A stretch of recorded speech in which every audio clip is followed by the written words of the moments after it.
We are back with another edition of the Ad Podcast. Thank you for joining.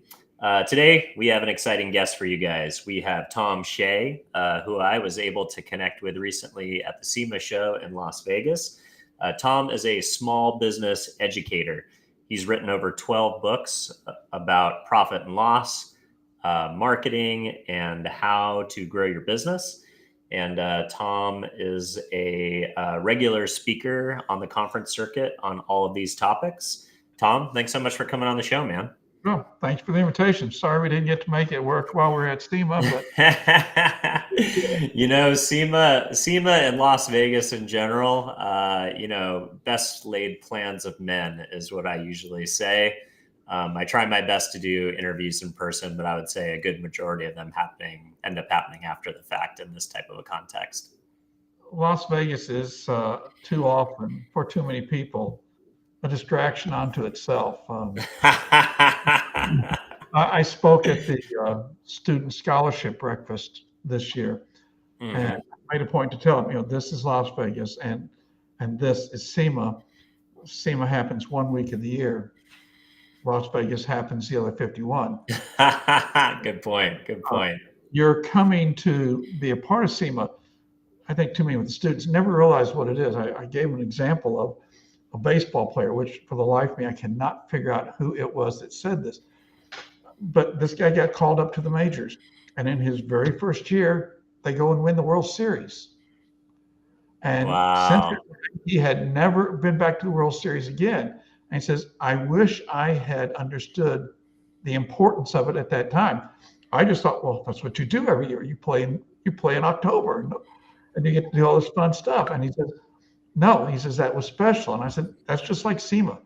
You're a select, even though there's 160,000 people here, these 800 students, you're among a very select group of folks you got invited to be here. And I said, I know it's important because every year that I go, I get someone with can I carry your bags for you? If I can go with you, I'll help you. What can I do for you?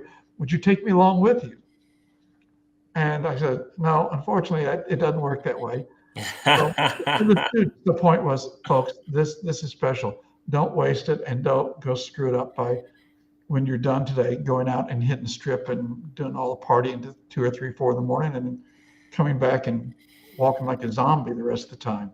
Yeah, Vegas for conferences is a blessing and a curse. It has so much occupancy, such great restaurants, but yeah, the distractions can definitely be a problem. I'm getting my ducks in a row for CES.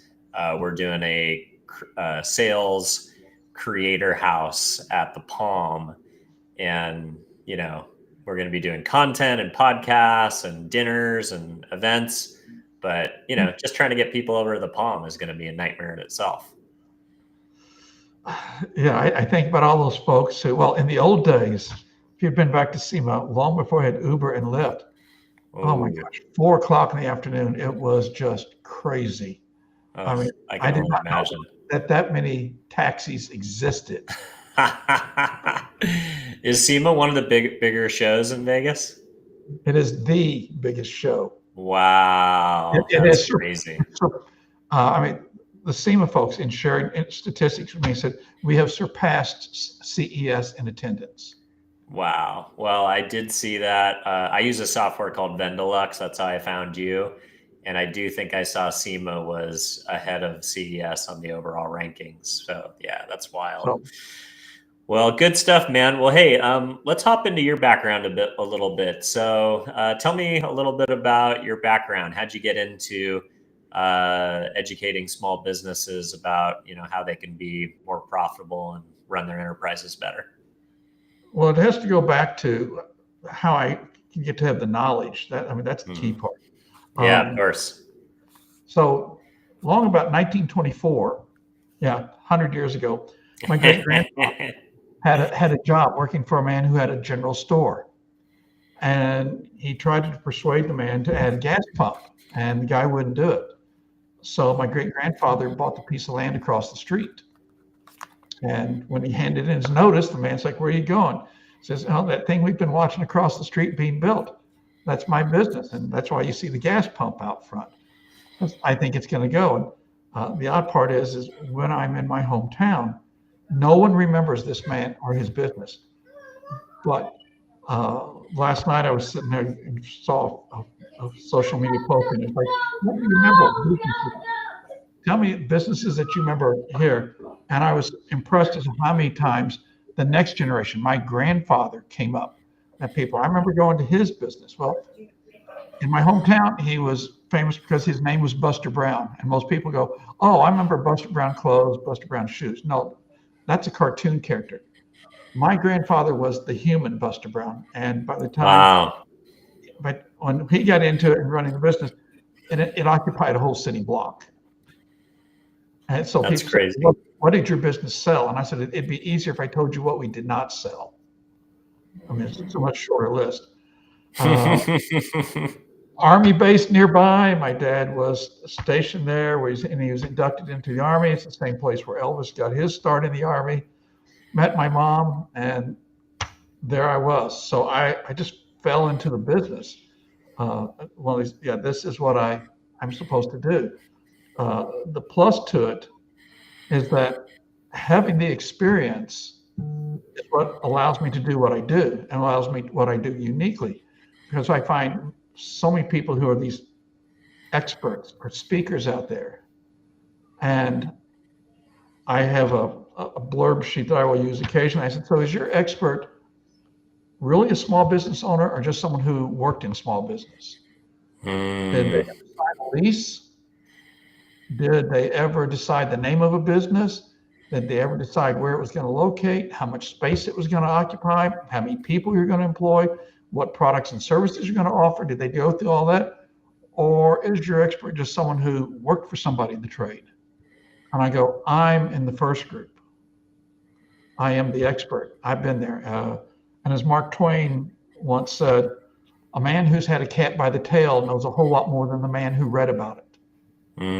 Yeah. Or the other one is, what's the expression about, those that can't teach or something like that. If you haven't, the college professor goes to teach at college because they learned theories about of the subject matter that they teach. They didn't go and practice it, or at least that's few and far between, Yeah. right? I have a friend who is an advisor at a university. And I said, I want to take some courses. And says, what do you want to take? And I said, entrepreneurship. And she goes, why? And I said, because I want to see what's being taught. She goes, but why? She says, you could teach the classes. And I go, oh, yeah, I know. But I want to see, so it's a learning experience for me, the person who's going to school and learning how to do it as compared to those of us who've actually done it. I want to know, oh, this is why you think that way. Because some professor who's never worked in a private business in their life is reading a book to you. Now, mind you, we'll see. When I finish the couple of courses I plan to take, we'll see if that's really true. But from the outside, yeah, that's what I look at. And it's the same thing for people out there who are in the speaking industry. There's so many of them. It's like, no, you really just don't know this stuff.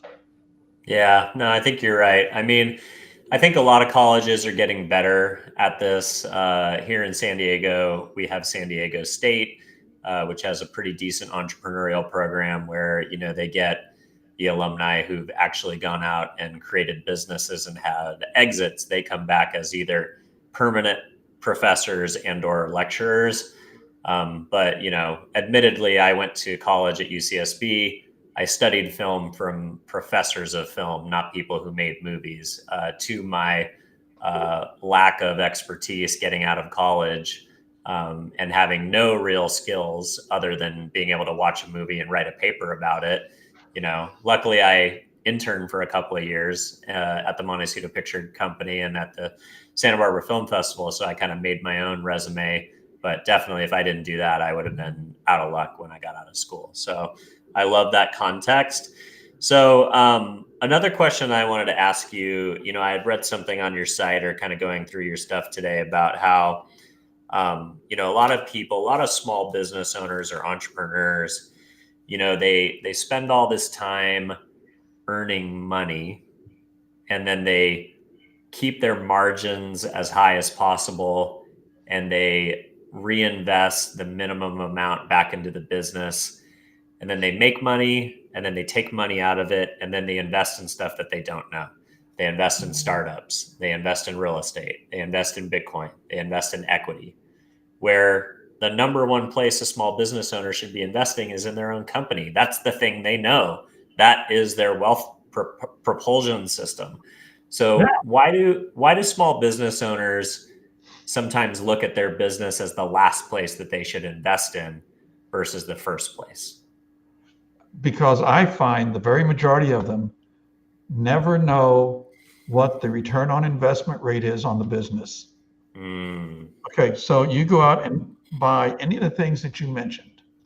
And if you're going to buy a piece of property, you're going to ask someone, so what's been the growth rate of property in my area over the last 15, 20 years? And thinking that properties always go up. So I teach a class on this topic.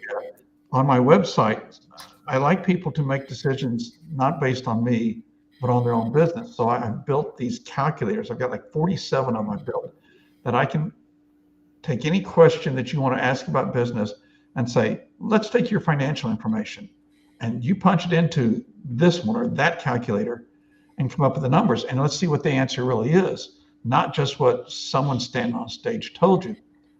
So in this class that I created, I said, let's come up with just an average business.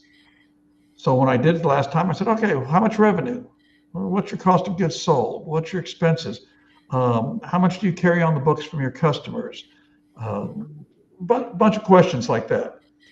And when we punched it all through, it came down the bottom. I said, okay, well, here's the profit it's making.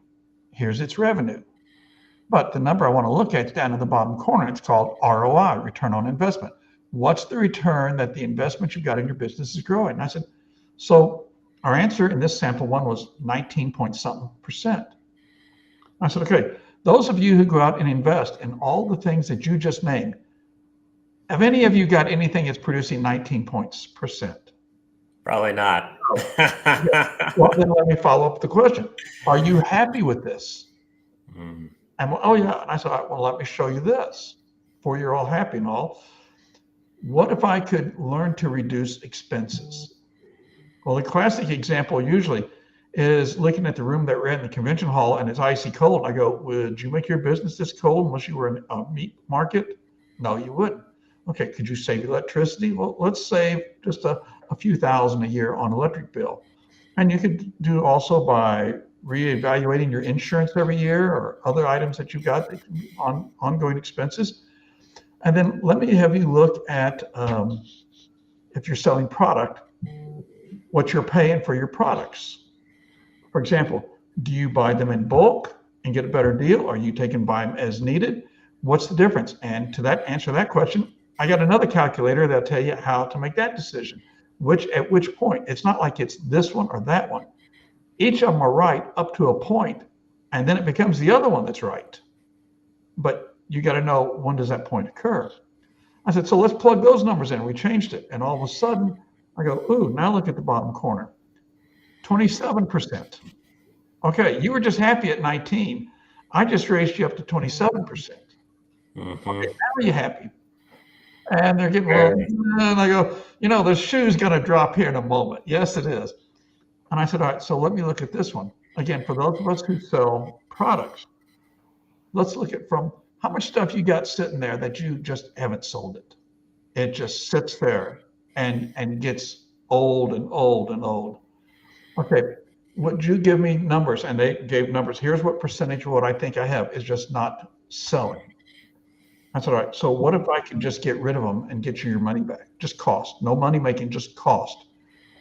What if you could take that money and invest it in stuff that had a decent turn rate like the rest of your business does? Because this is where your rate was when you got rid of the dead inventory. Your rate's now up to here, because what's the difference is all the stuff that's sitting down here all the way at zero doing nothing for you.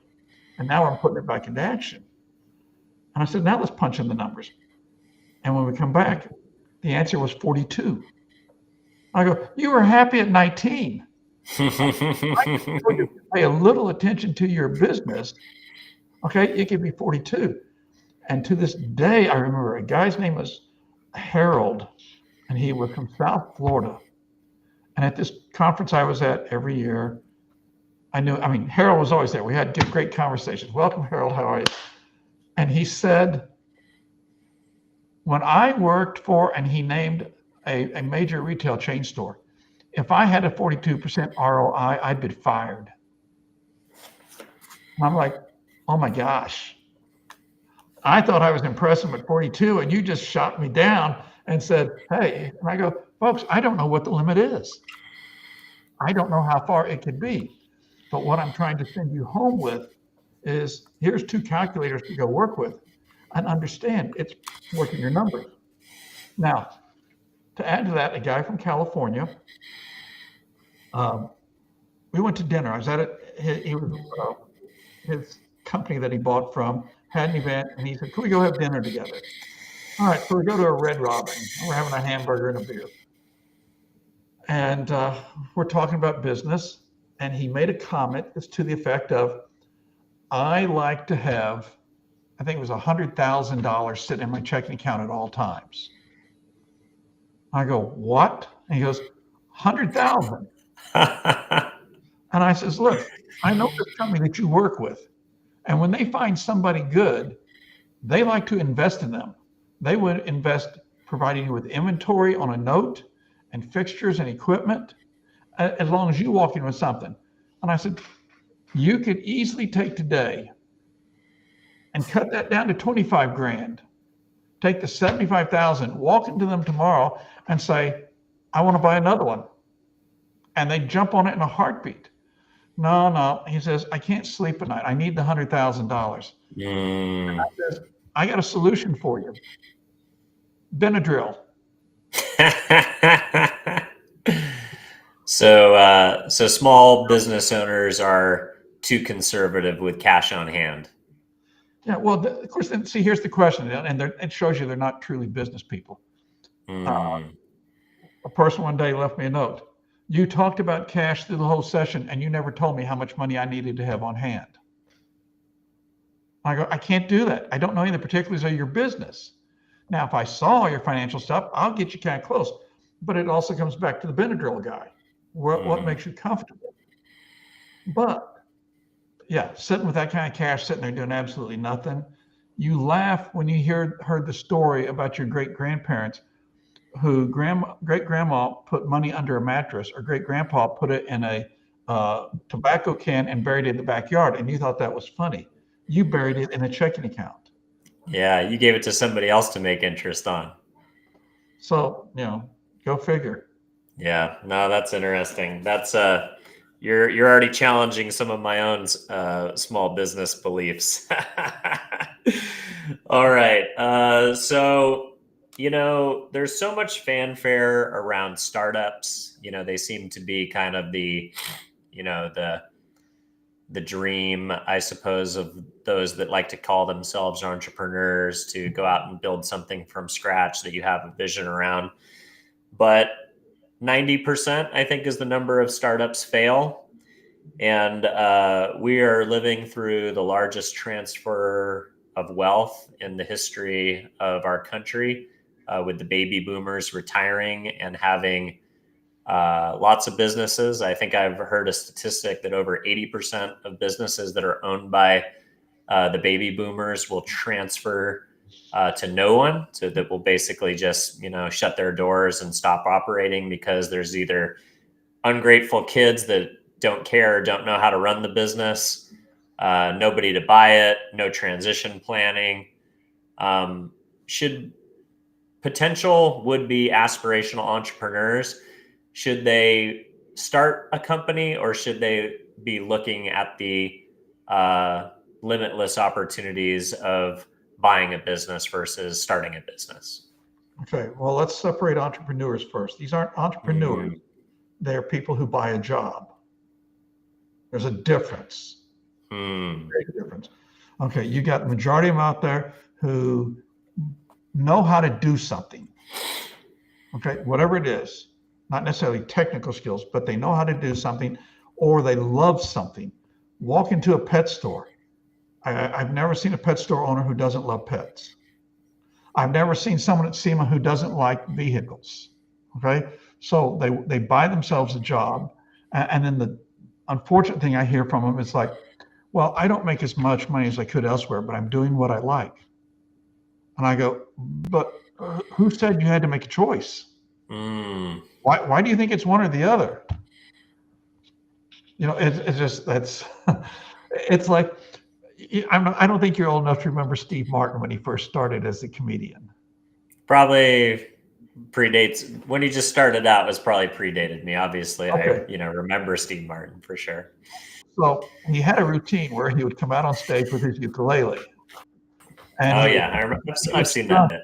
Okay, and he'd say, some people go to school to become doctors and lawyers. Some people go to school to have a store and on a corner and sell flare pins. But the most amazing thing to me is I get paid for doing this.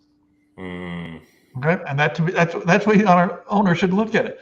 I can't believe they pay me this much money and I'm doing what I like. It's like what I do. You pay me to stand up and tell people stories? Really? Now, mind you, all the stories have experience behind it. But my dad, God rest his soul, would say same thing. He says, these people pay you to tell them how to run their business? I go, yeah.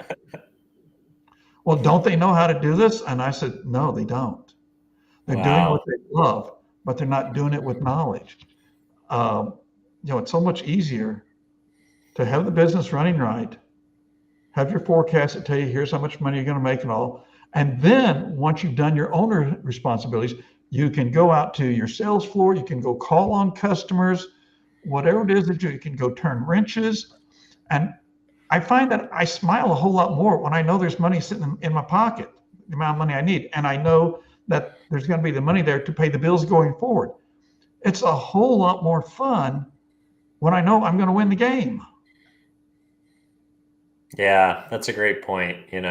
So much is contingent on, just that peace of mind to know that you've done the hard work of setting your goals and understanding how your business operates and understanding cash flow and having all the devices put together. If you can set that foundation, then you can focus on the important things like dialing for dollars or knocking on doors or, having great customer service or all the other components that go into it. If I remember correctly, it was the Dodgers who late in the summer this year had a game and they just jumped on somebody early in the game. But what to me was most important is you watch the players and just to see the smile on their face. And they just walk up to bat and they're just kind of like grinning like, yeah, sucker, throw the ball here. Watch me put it out of the ballpark.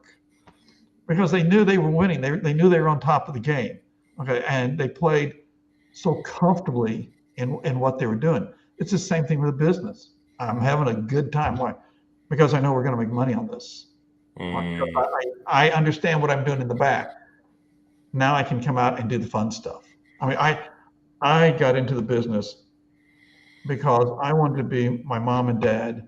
I wanted to be my grandparents. No one ever talks to me about how much money my parents and my grandparents made. What they talk about is remembering the experiences they had in doing business with them. Like that commentary on social media last night, the number of people. I remember Buster Brown's store. Well, what do you remember? I remember my mom and dad took me there. I can remember at one point, Des Moines, Iowa, being interviewed by a guy for a trade magazine. I was speaking at a conference and he started asking me questions. And I go, wait a minute, you're asking me questions here and nobody knows anything about that. No one knows. I've never written about that. How is it you know it? He says, when I was a little boy, I would go visit my grandparents and their store or their home was about 20 miles away from your grandfather's business. And I can remember on Saturdays, my grandparents would say, come on, we're going to take you to Buster Brown's. So that's why I'm asking you questions that no one else would ask, because I met your grandfather and I've been to your grandfather's business before. And those are the memories I Yeah. had. And I'm thinking, my grandfather passed away in 1984. You're asking me this like in 2008. He's been gone 24 years and you're remembering stuff when you were as a kid. Okay, that's the fun of owning the business. That's what it's. Yeah. That's legacy, right? Yeah, that's why you enjoy it. But you can't smile unless you have got it right. The Dodgers were not going to walk up to bat with that smirk on their face if they were behind 6-0. Hmm. Yeah. No, that makes sense. So, on your site, you've recently written some posts and also on LinkedIn uh, on the idea that, small businesses have basically kind of created a marketing campaign, which is that they're begging people to buy from them just because they're small businesses. And you think that's the wrong strategy. This Oh God, I whole, hate that. I hate that. this whole small business Tuesday. I mean, I feel bad for big box stores coming into small towns and taking out Main Street. But at the end of the day, we're those small town stores providing a heightened customer experience. If you had great customer service and you are offering a product that no one could live without, people will pay more prices if their experience is better, if they feel like the environment's better, the customer service is better, the people are better. They will pay up to a certain price point for a heightened experience. So tell me, how should small businesses win if they can't beg people to support them just because they're small businesses? Yeah, and there's bunches of those beg you campaigns to please come do business with, and what's it? One of them is buy local, BUY local, or buy local, BYE local. And it's like, if you don't do business with them, they're going to die. Oh yeah. And it's like, no, what you're saying is right. I want to earn your business. I want to take care of you. I want to wow you over. I want to do things that no one else is going to do. Okay, why? Because I can.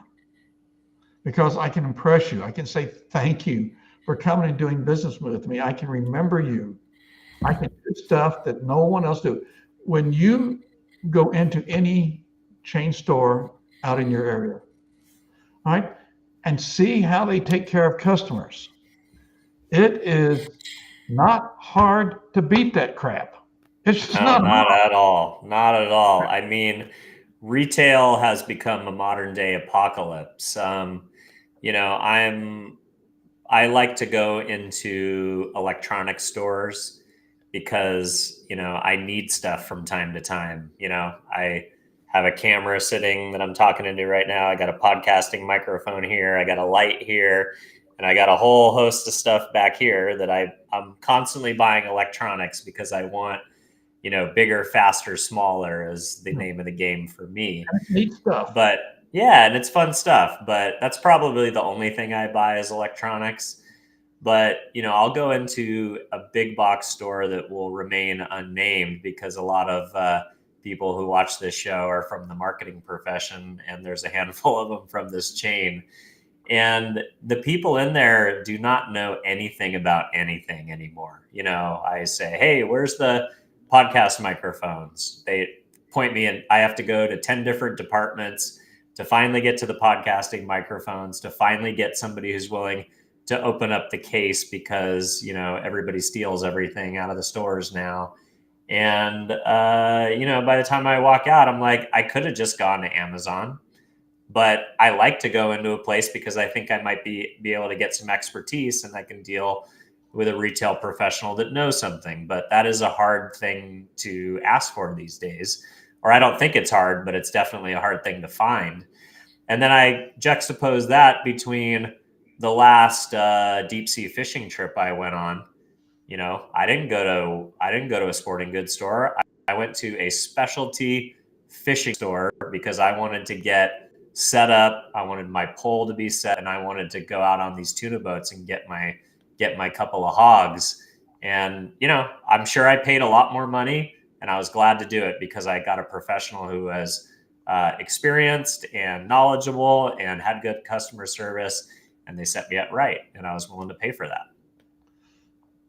Years ago, living in Florida, and went home to Arkansas.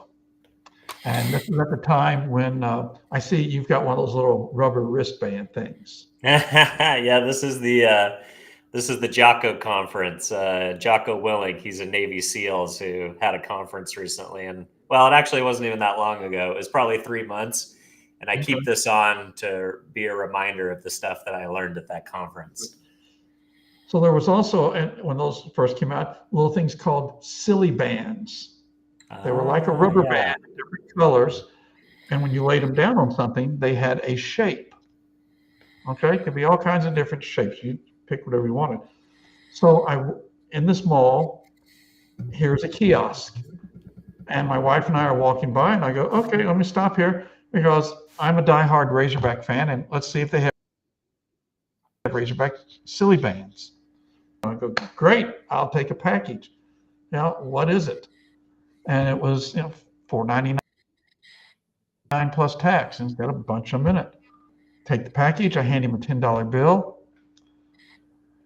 He punches it in. He gives me a receipt and says, okay, well, with tax, that was $5.24. Here's $25, $50, $75, $6, $7, $8, $9, and $10. I said, thank you. Put the money in my pocket, took my bands, and we got another 100 feet down the mall. And I told my wife, I says, I got to go back and buy another one. She goes, what? She says, what do you need more packages for? I said, I don't need it. Do you know how long it's been since I've experienced a person who actually knows how to count money? Wow. I said, it was just neat. Someone who did, and yet I won't name the one I walk into because there's too many of them, so they're all guilty. You go in, you're making a purchase in a business, and do you have our reward card? No, I don't. Want one? Wow, let me hear that sales pitch again. That was awesome. Want one? Come on, yeah. folks. Yeah, no, you're right. What I've learned in recent times is that retailers make a lot more money on selling credit cards than they do on selling products. So, the girl at the Victoria's Secret, store has a quota on how many credit card accounts she's got to open or she's the hell out of there. So, the incentives of the business owners, if you're in the underwear business, stick to selling underwear. Don't be a financial services company. Isn't there a bank headquartered in the western part of the United States that got in trouble for people opening up credit card accounts? Only they didn't have customers who had signed it. Yep. Good point. Good point. Yeah. A lot of shenanigans. I think there's a show on CNBC called Dirty Money or something like that documents a lot of those cases. But, we'll take it easy on corporate America today to some degree. But and those, all right. Those are little things. Those are just little points that a business needs to do it. When I was a kid in college, for a year or so while in college, I worked for a men's clothing store. And that was not my niche. I did not know that stuff. But when we walked out of the store, my first day of work, I had outsold everyone in the store. And they go, look, you have a suit on, but you've never sold suits. And I go, no, never have. Well, how'd you outsell us? And I go, it's not the suits, it's the people. Knowing how to plug into the people and converse with them and listen to them. And there was a gentleman in this town who owned a couple of appliance stores, and he liked to do his own TV commercials. Well, he had to suck the gut in to fit into a 42 long, and he had a particular brand of suits that he loved. And he walked in the store one day, and I was waiting on somebody else. And I got my customer in the dressing room and went over to him and said, hey, I'm really sorry that I'm working with this one. Perhaps I'll get done. I can come help you. But here's Randy. Randy, I'll be glad to help you. Randy goes over, he's working with the customer. And I've told Randy, this is the inside details of this man. Well, Randy sells him something. And I'm looking up there and I go, but that's not at all what I had said The man likes to own. So as he's ringing them up, I walk over to a rack. I pull off 2 suits. I walk halfway to this gentleman and I said, Mr. Edwards, apologies that I did not get to help you. While Randy was taking care of you, did he show you these 2 suits, your size, your favorite brand? I'll take them both. And I said, Randy, I did a multiplier of your sale. It's listen, remember the customer, experience with them. I told my staff, if I hire you, I want to know in 2 or 3 weeks, I want to see people walking in the door and asking for you by name.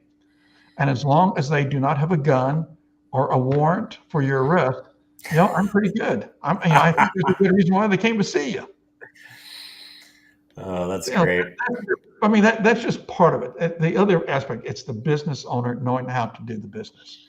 You can't just say, oh, I love this and I'm going to be good. No, you got to learn how to be an owner.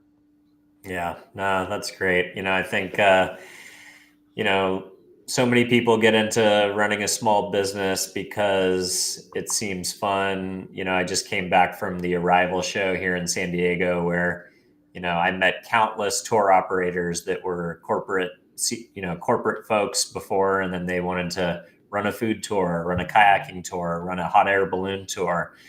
And the ones that, really are kicking butt are the ones that took those business and management principles that they learned in corporate America and applied them to a small business with that same level of rigor, professionalism, and excellence.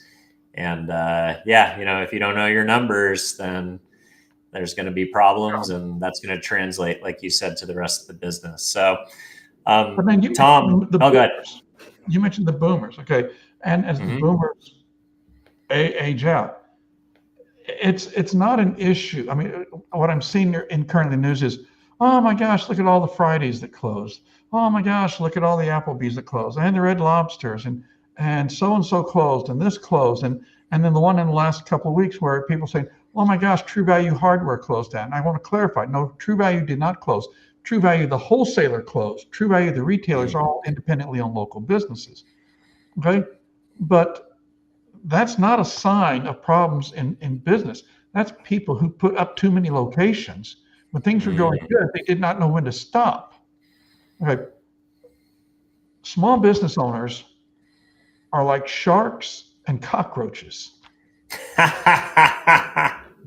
Okay. They've been here forever. They're going to be here forever. It's just not the same shark and the same cockroach. There's someone new that comes along. Sometimes a business doesn't change its mode and it becomes an outdated. I don't think there's any buggy whip businesses still out there. And if they didn't change to making saddles and harnesses, okay, the guy went away. And some are like, no, I don't want to sell it. And then let's talk about real quickly. Some of them go away because, let's just say, the way they took care of their books over the years, it does not lend themselves to selling the business to somebody else, because there are certain pieces of laundry that we do not want to have come out in the wash. So it's far easier to have a close it up, go away sale than it is trying to sell it to somebody. Yeah, I hear you. I had a gentleman that wanted to sell me a wellness company recently. So I asked him for, 2 years bank statements and P&Ls. And most of the transactions, he was buying cryptocurrency. And he was ready to cash out and move down to El Salvador and join the Bitcoin beach or whatever. And I told the guy, I said, man, this is really tough for me to make heads or tails of. I don't know how I'm going to be able to put a proper valuation on this thing because of, how much you're taking money out and putting money in and, treating it like a bank account. So, if you want any chance to exit, you need to have, good accounting principles. You can't be treating the company like your personal ATM machine, even if you do own the whole thing. Yeah, cooking the books comes back to bite you at some point in time. The only way out is, from what I can see, and the way I've tried to understand it, is you just got to shut it down. You got to run it going out of business, and therefore there's no inventory for anybody to track. Yeah, good point. All right, Tom. Hey, this has been a pleasure. I come from a a family of entrepreneurs as well. My great grandfather, right here, Myron. He was the largest seller of storm windows in the Washington state when they had subsidies to replace your old single pane windows with double pane. He damn near installed every Very good. house in Washington for about 8 years. So that's who I aspire to be like, as my granddad and my grandma. So it was a pleasure to get to know you a little bit today and learn more about your philosophies. And I appreciate you coming on the show. Do you want to point the audience of where they can learn more and or get in touch with you if they want to work with you? Sure. The website is Profits Plus, like profits making money, plus.org. What you'll notice most when you visit the site, there's not that message up there on the bottom that says, we accept cookies. Well, I do. I accept Girl Scout Thin Mint cookies, but I mean, the website doesn't use cookies. I don't believe in that. I don't track anybody's everything. So when you go and you say, I need to run my numbers, you go up, you punch your numbers on any of the stuff there. And when you leave the page, it's gone. I mean, I will confess, I don't even use Google Analytics. I don't want to know who's using the stuff. I don't want any way for anybody to be tracked on anything.